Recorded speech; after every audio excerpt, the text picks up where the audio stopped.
ප්‍රීස්කූල් teacher YouTube චැනලය වෙත ඔබ සැම සාදරයෙන් පිළිගන්නවා. ඉතින් මං අද කතා කරන්න යන්නේ විශේෂ මාතෘකාවක් ගැන. අපි කන බත් හැදෙන හැටි. ඉතින් පුංචි ඔයාලා දන්නවද මේ අපි ආහාරයට ගන්න බත් හැදෙන්නේ කොහොමද කියලා? ඔන්න මුලින්ම අපි කන බත් හැදෙන්නේ කුඹුර කියලා ඔයාලා දන්නවා ඇති. නේද? ඔයාලා කුඹුරු දැකලා තියෙනවද? ඔන්න මේ කුඹුරේ මේ වී වගා කරන්නේ ගොවියා. මුලින්ම මේ ඔයාලට දැන් පේන්නේ කුඹුරේ පස සකස් කරගන්නවා. දැන් නම් ට්‍රැක්ටර් වලිනුත් මේ පස බුරුල් කර ගැනීම කරගන්නවා. ඒ වගේම හරක් භාවිතා කරලා තමයි බොහෝ දුරට මේ පස බුරුල් කර ගැනීම කරගන්නේ. ඊට පස්සේ මේ ගොයම් පැල හිටුවන එක තමයි දැන් ඔයාලට මේ පේන්නේ. ඉතින් ගොයන් පැල හිටවනවා, සමහර වෙලාවට වී පැල කරනවා. මේ ගොයම් පැලවලට ජල සම්පාදනය කරන හැටි. ඉතින් නියරවල් දිගේ වතුර ගිහිල්ලා ඒ ගොයම් පැලවලට අවශ්‍ය වතුර ලැබිලා තමයි ගොයම් පැල ලොකු වෙන්නේ.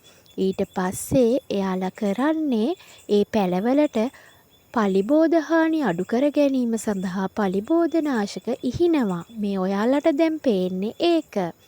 ඊට පස්සේ මේ දැන් පේන්නේ රන්වන් පාට වුණු ගොයම් කරල් කපනවා. ගොයම් කරල් කපන්නේ දෑකැත්තෙන්. ඉතින් එතකොට ගොවියෝ ගොඩාක් එකතු වෙලා තමයි මේ කාර්ය සිදු කරන්නේ.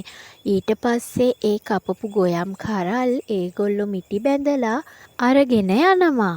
මේ පේන්නේ හරක් භාවිතා කරලා කරත්තෙන් ඒව ප්‍රවාහනය කරනවා. ඊට පස්සේ සමහරු නම් දැන් නම් බොහෝ දුරට යන්ත්‍ර පාවිච්චි කරලා තමයි ගොයම් ගසෙන් වී කරල් වෙන් කරගන්නේ.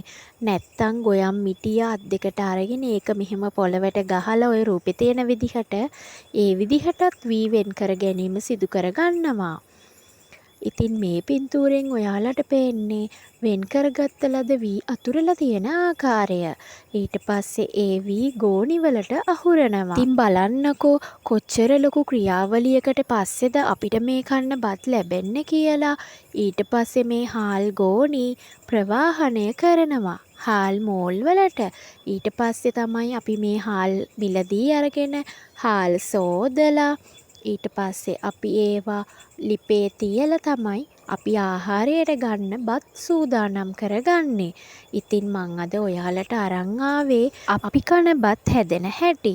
ඉතින් මං හිතනවා මේ වීඩියෝ එක ඔයාලට වැදගත් වෙන්න ඇති කියලා.